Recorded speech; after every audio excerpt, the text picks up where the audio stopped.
자, 여러분 안녕하세요. 오늘은요, 큰 병원 가서 수술하세요. 라는 그런 주제로 말씀드리도록 하겠습니다. 자, 오늘 이제 오신, 제가 사실은 어디 있냐면요, 정형외과 병원에 있습니다. 정형외과, 뭐 그렇게 크지 않은 그런 정형외과 병원에 있는 내과 원장이에요. 내과 원장인데, 그러다 보니까 이제 정형외과에서 수술을, 하게 되면은, 만약에 조금 위험성이 있다 싶으면 이제 저한테 보내서, 이게 위험성이 얼마나 되는지 평가해달라, 이렇게 이제 보내시거든요. 근데 그 중에 이제 한 분인데요. 한 60세 정도 되신 남자 환자분이셨어요. 근데 이제 이분 같은 경우에는 이미 딱 뭐 어떻게 왔냐면은 아산병원에서 한 7년 전쯤에 스텐트를, 코로나리 스텐트 있잖아요.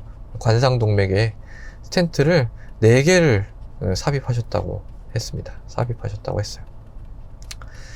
예, 그러니까 제가 이제 요거는 혹시 잘 모르시는가봐 뭐냐면은 이 심장이 이렇게 있으면은 이 심장이 잘 뛰어야 되잖아요.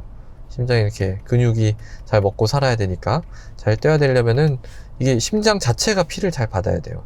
근데 심장 안에 이렇게 피 있지 않냐? 근데 이 안에 있는 피를 이렇게 여기다가 보내주지 못해요. 그래서 밖으로 나왔다가 여기 간단한 혈관이 3가닥이 있거든요. 네, 이렇게 3가닥이 있는데 이 혈관으로 이제 피를 보내서 여기서 이제 다 갈라져가지고 일로 이렇게 다 들어가는 거예요. 피가. 네, 일로 이렇게 다. 근데 이제 요 혈관이 이렇게 좁아지거나 막히면은 어떻게 되겠어요? 피가 못 가니까 여기가 심장이 막 난리가 나고 죽고 그러겠죠?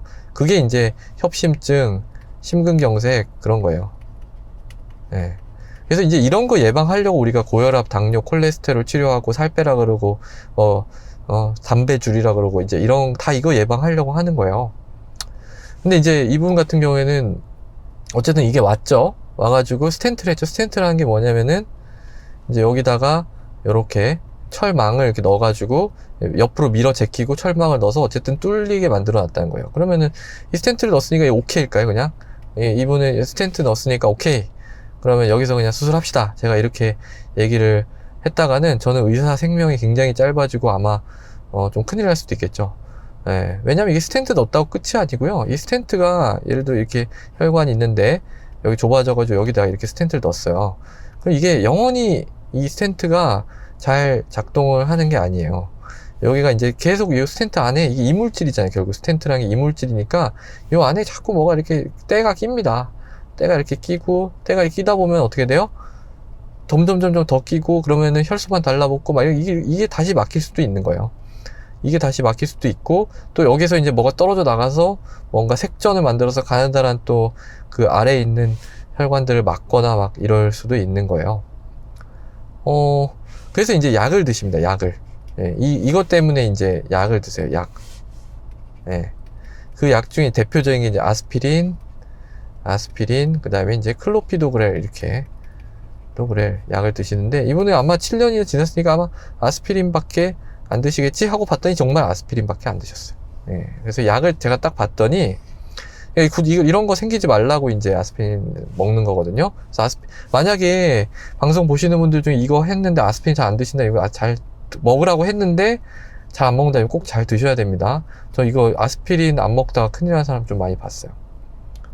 그래서 이제 아스피린, 이 환자분의 약을 보니까 아스피린이 있었고요.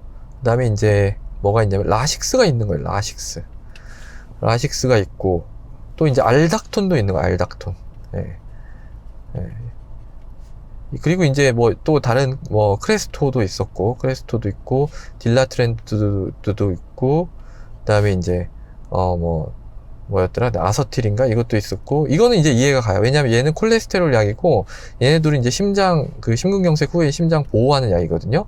그래서 이것들은 이제 이해가 가는데 얘네들은 뭐냐면 이건 심근경색이랑 혈관이 아니라 심부전 약이거든요. 심부전. 그러니까 이분 같은 경우에는 5개나 넣었다고 했잖아요. 그러니까 이런 스텐트가 4개. 그러니까 하나, 여기 둘. 그러니까 최소한 2개의 혈관은 넘었겠죠?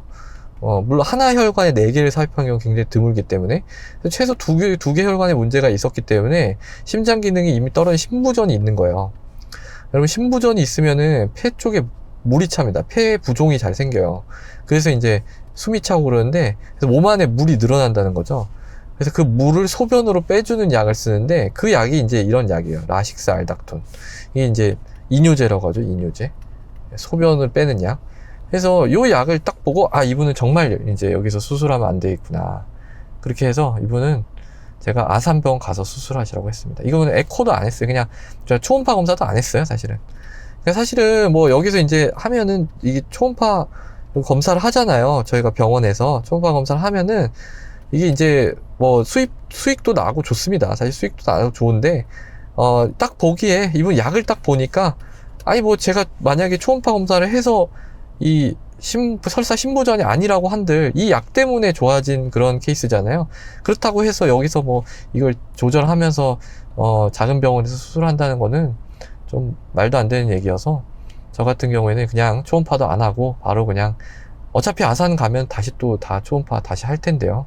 그래서 초음파 하고 수술을 하시라라고 이제 말씀을 드렸습니다. 그게 이제 왜 문제가 될까요? 이게 이제 사실은 이분 같은 경우에 지금은 증상도 없고 그래서 솔직히 얘기해서 이제 저희 여기 이제 작은 병원인데 작은 병원에서 수술을 했다 손 치더라도 뭐 괜찮았을 확률이 90% 이상이에요. 제가 봤을 때 90% 이상은 그냥 뭐 나이도 그렇게 많으시지 않잖아요. 60세니까 뭐 60세면 요새 청춘이시잖아요. 그러니까 되게 건강하시고 또 운동도 하시고 하시기 때문에 뭐 괜찮을 확률이 90%인데 이게 이제 문제예요. 남은 10%. 물론 뭐 이건 제가 어디서 계산한 수치는 아니고 그냥 제 약간 느낌인데 10%에 들었다 이러면은 이게 어떤 문제가 생기면 심장에 문제가 생기거든요. 심장에 문제가 생기면은 제가 여기서 해결할 수 있나요? 여기는 관상동맥 조영술이라든지 뭐 이런 거 아무것도 할 수가 없고 밤에는 별 뭐 의사도 없고 뭐 이러는데 그렇게 이제 제가 할 수 없는 상황이 발생을 하는 거를 불안하게 뭐 이렇게 할 필요가 없는 거죠. 의사도 불안하고 환자는 이런 상황은 잘 모르시겠죠. 예, 그렇지만은 어쨌든 되게 불안한 그런 입장에 놓이시는 거잖아요. 그렇기 때문에 이런 상황에는 아산병원으로 가서 수술을 하는 게 맞고요. 아산병원 가면 어떻게 할까요? 그럼 만약에 아산병원에 이제 정형외과에 가서 정형외과 뭐였는지 잘 기억이 안 나는데 숄더였나? 어쨌든 아산병원에 가면은 다 정형외과에 가서 수술해야겠다 입원하겠죠. 시간은 되게 오래 걸릴 거예요. 엄청 기다려야 되니까.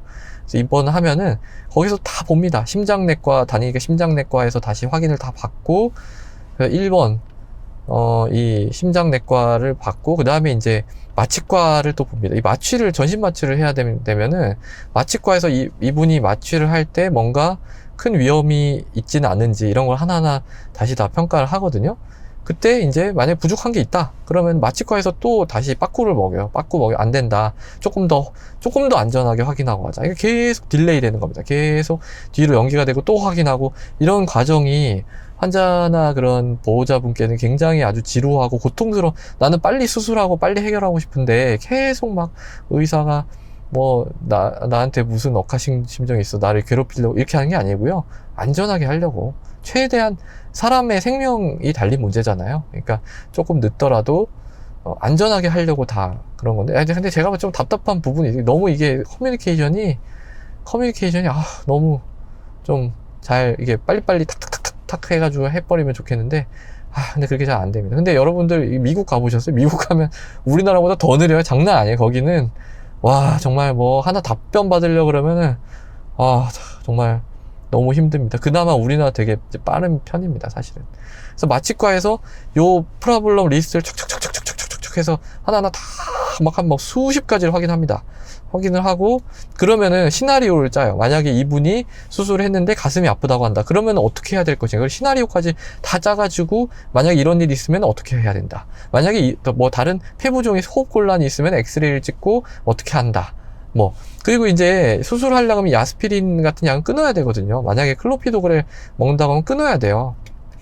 피나기 때문에. 물론 아스피린은 요새 뭐 안 끊고 하는 사람도 있는 것 같긴 한데 그래도 대부분의 경우는 이제 끊고 하기를 수술하시는 분이 원하기 때문에 그러니까 수술하시는 분도 자기가 막 수술을 하는데 막 피나고 막 피 계속 나고 이러면 누가 그걸 좋아하겠어요. 환자도 피나면 위험한 거잖아요.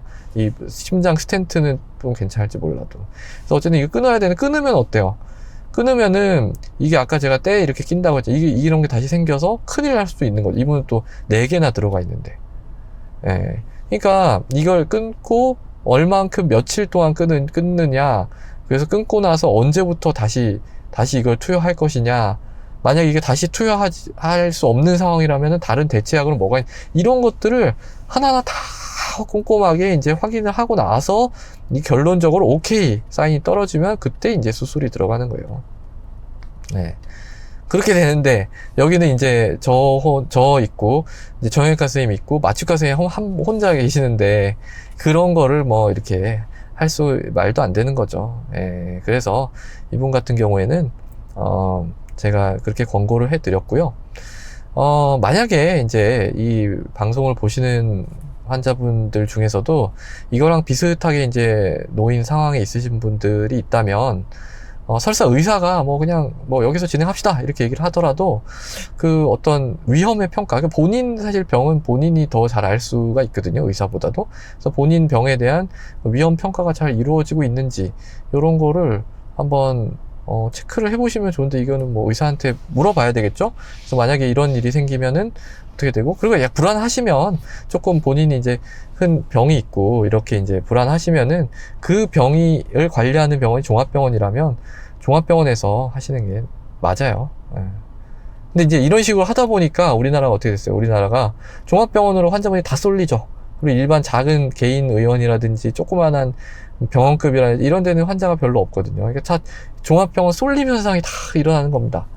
근데 이제 그 문제는 제가 봤을 때는 그 경증 환자 있잖아요. 그러니까 종합병원에도 경증 환자분들이 엄청 다니시거든요. 그러니까 그런 환자를 못 다니게 해야지 하고, 그러니까 그런 환자분들을 아예 그러니까 종합병원이랑 이런 문제 있는 분들을 잘 해서 이제 하라고 있는 거잖아요. 그러니까, 이런 분들 위주로 진료를 해야 되고, 경증 환자분들은 전부 다, 동네 가까운 의원이라든지 뭐 병원급에서 관리를 하게, 그렇게 하면은 이제 뭐 해결이 된다고 저는 생각을 하거든요. 근데 이제 여러 이제 경제 주체의 또 입장들이 다 각각 다르다 보니까 어떻게 될지는 모르겠는데, 어쨌든 최소한 이런 문제가 있는 분들은 위험을 감수하고 작은 병원에서 하는 것보다는 조금 큰 병원에서 하는 게 낫다, 이런 말씀을 좀 오늘 솔직하게 드려봤습니다. 자, 오늘도 경청해 주셔서 감사합니다.